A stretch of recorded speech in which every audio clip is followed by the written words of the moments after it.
This is DV16 series interactive flat panel. We will show you the functions. Interactive whiteboard function. This is the interface of Whiteboard app. You can write on it by fingers or pen.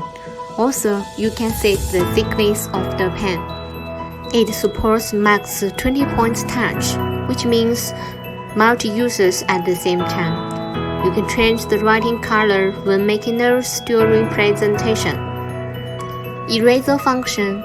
You can choose point eraser or gesture eraser. The quick way is the circle eraser function. Contents in circle will be cleared. Or you can slide the bar to clear all screen content. You can change the background of the whiteboard. Or save the annotations to picture, PDF, and send it to your email.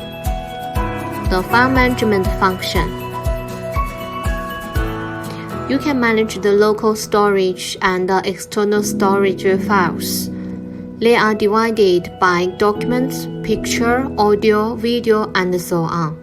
It enables you easily to find out of types file. Next is VIP function. This is for customer reception function. There are many slogans models can be selected edit. You can add your own picture onto it.